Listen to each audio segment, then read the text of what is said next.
it's about 9 o'clock. It's actually 9:30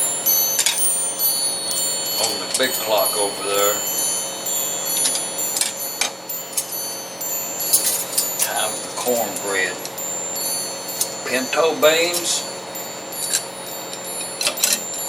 And I'm thinking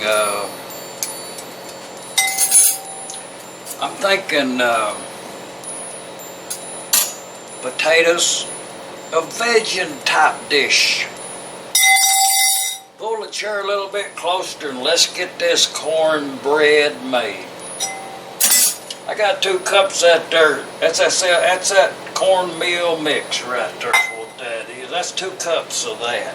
That's some good stuff right there.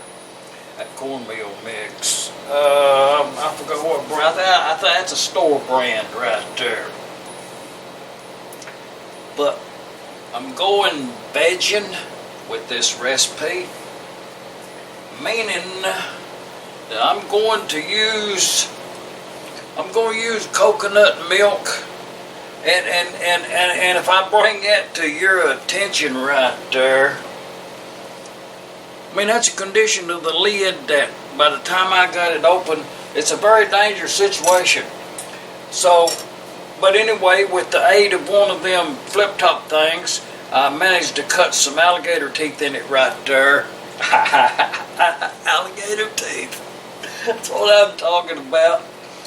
It's coconut milk, and I opened the wrong end. It says, well, I'm not going to bend it anymore. I'm done with that. But it says right on the end right there to open the other end, and I didn't see that until I had done already put it in the thing over there and messed up the rim around through there. So there was nothing to do but get that flip-topper thing out there, and this is what I ended up with. Boy, I'm glad we got past that. But that's coconut milk. And this corn, I think what I'm going to do is right here, not to be fooling around with this, with the long drawn out video here, but this right here is that's that powdered buttermilk, and see, that's a pretty good lot right there. I'm gonna put a little more. I would think, I tell you what, I think the amount of powdered buttermilk that I put in there was too much. But I think you ought to do that. You know, I think you ought to put too much of that in there. So, and going on that rule right there, we got that right. And you know what? If it's gonna be veggie, I can't get an egg close to it, kosher and everything. You know what I'm talking about. So what I'm going to do is these are grits. I'm gonna see what kind they are. But you see, I got a big old handful right there. That's an egg. That's the amount of grits you use when you're baking in comparison to an egg, and for the amount of cornmeal you've got. So I'm going to put that much more. Well, and a pinch. So, and mix all that well. Don't be fidgeting on your mix, and put something in there and stir it around. Use a whisk if you have to. And now when I tell you what, I'll be honest with you. But don't let this influence you in any way that this is not a vegan dish. Because I had this chicken broth out, and I was going to make this cornbread with this chicken broth. You know, to give it a little chickeny flavor. I was going to do that, but then I got to thinking it wouldn't be vegan if I used that chicken stuff. So we're going with this buttermilk powdered and this. But in the meantime, these right here, this them old high spices that, I used the other one of those right there, but I hadn't even opened that right there. That's a brand spanking new, and I lucked out on that right there. Boy, I thought I had used them up. But it's a blessed day, I guess. But about that many of them red pepper flakes, not too many, just enough to know they're in there, that's all. And like I say, them come from old high right there. Them some good pepper flakes. And this right here, that's that there parsley flakes right there. Dried up green stuff's what it is. But not too much, but a good amount. This like that right there, you know, just let it, that's about how much of that you use. And I tell you what, I got the cinnamon out. Just I've had my hands tied The whole of, ever since I started putting this about putting some cinnamon in it, but I'm not going to do it, and I advise you not to either. But these onion flakes right here, I advise you to put too many of them in there.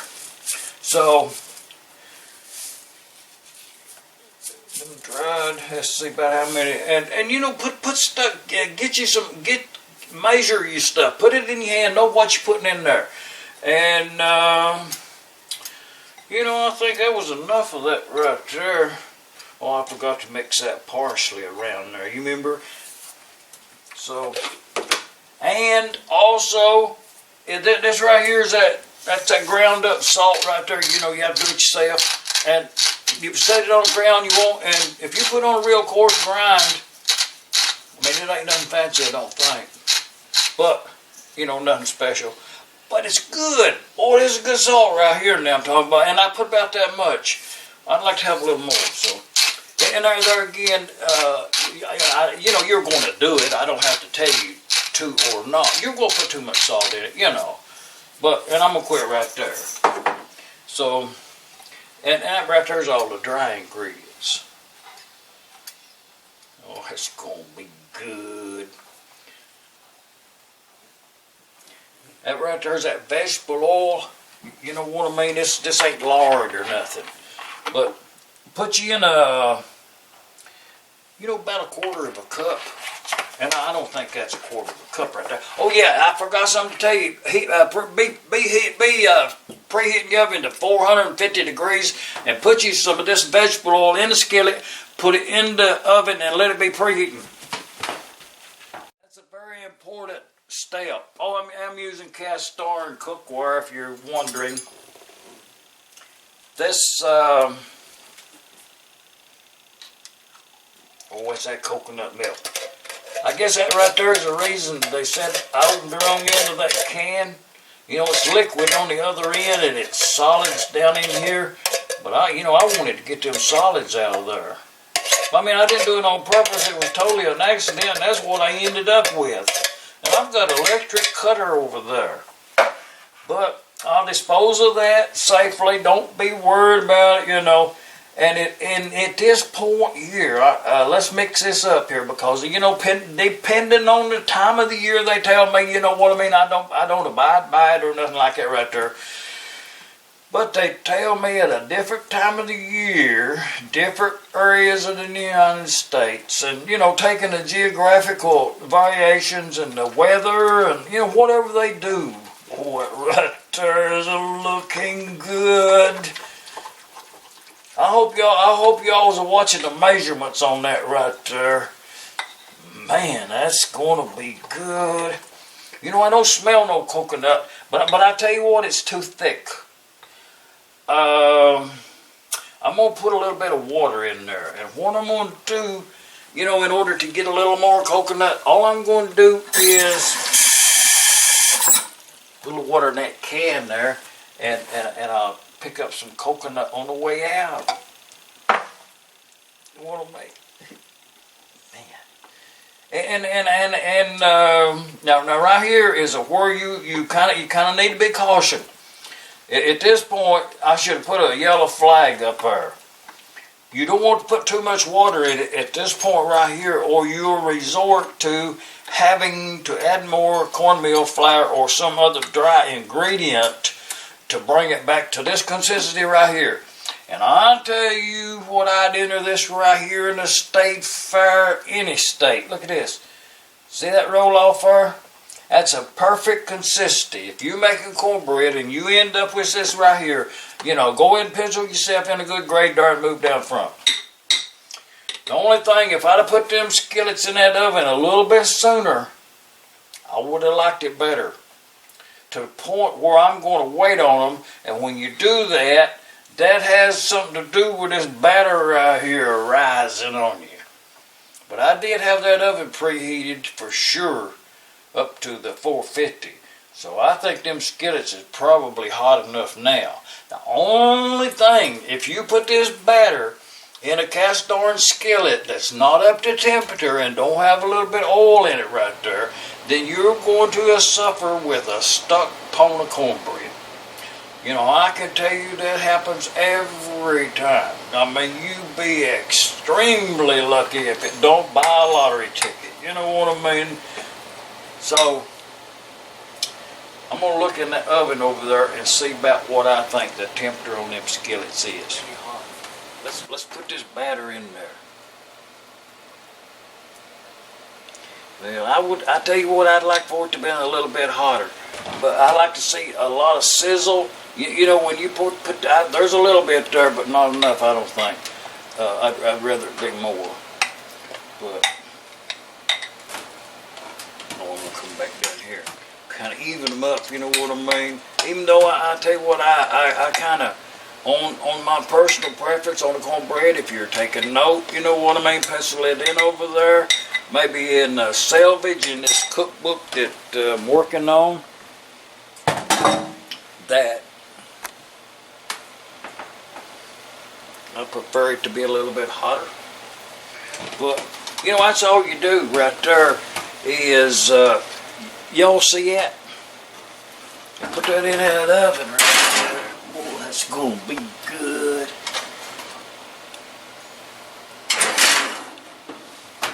You know, I bake that cornbread right there. Oh, you know, I end up baking it about an hour.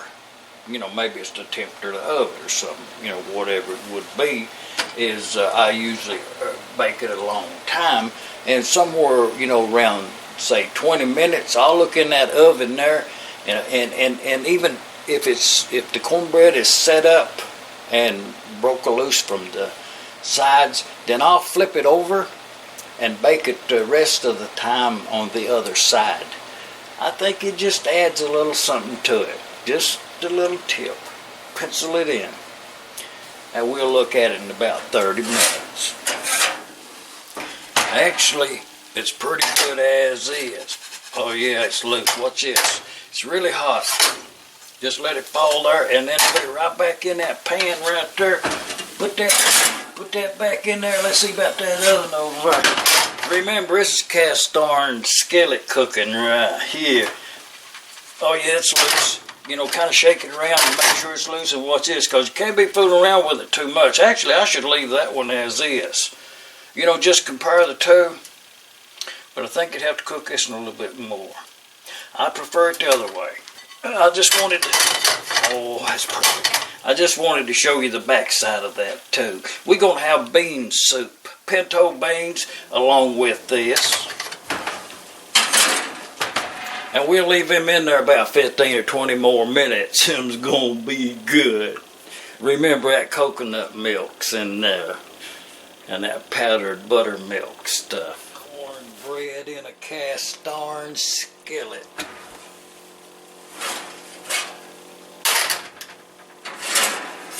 Times 2. Cut that oven off. Hot. Very hot. But as we turned this over just a few minutes ago, meaning about that's 10, 50, about 15 minutes ago at 455 degrees, and this is what you end up with. Very hot. If I may draw your attention to that skillet ready to go after a wipe out with a soft cloth. And the other one, I expect the same results. And it is. Let's move to the sideboard to share with this cornbread pinto beans. About 10:45 in the evening. But let's just look at this cornbread right here, if we may. Oh yeah. Remember, there ain't no egg in that right there. There ain't no lard in there. You know, just pardon me, excuse the cook if you think I'm tearing this bread apart, but it's to just prove a point about them eggs, and that's kind of That's very good right there. Grits to the rescue. Just a little veggin' cornbread. That's all I'm saying. And to go along with this would be a service for two, let's say. And to, you know, just a communal, like a veggie plate. Just about perfect.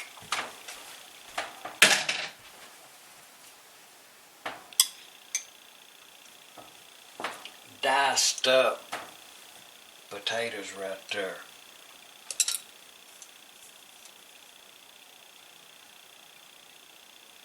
Back up in there. We should dust a little black pepper on them taters. See about how much that is? Just a good dusting. Just to look good, if nothing else. And pinto beans, only as humble as of a meal as you would share. If someone come to my door, I would probably offer this: pinto beans, potatoes, and cornbread. Let's just try a piece of this right here. If I may suggest, along with this vegan snack, a little vino. In this case, I mean, pick up a bottle up at the corner up there if you've got the money. It's Sweetwater red wine.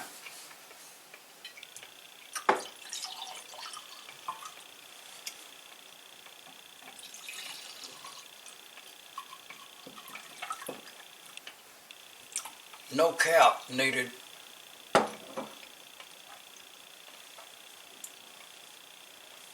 Enjoy.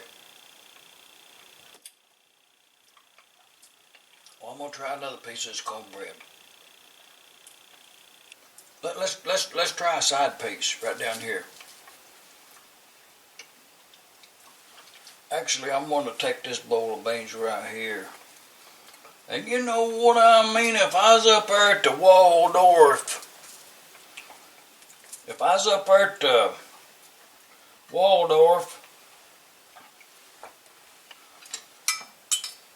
you know what I mean? I'd probably break my cornbread up and get it in my beans. You know what I mean? When it comes to eating, you know, swab that cornbread around in that bean juice in there. I mean, at some point in time, you're going to have to get the spoon out. I'm just telling you, be on guard for it. But in the meantime, get you one of them cornbreads right there. Man, in that bean juice, you know, I'll tell you what, that would be better. I don't have one. How many of them are green vegetable? Some sweet peas in a can. Go ahead and set in another bowl, you know, kind of share. But you're going to have to go for the spoon at one point anyway. So you might as well take advantage of them sweet peas. But, you know, this right here is good enough. You know what I mean? If they never growed another sweet pea in the whole amount of time on down the line, this right here is good enough without it. I'm just saying.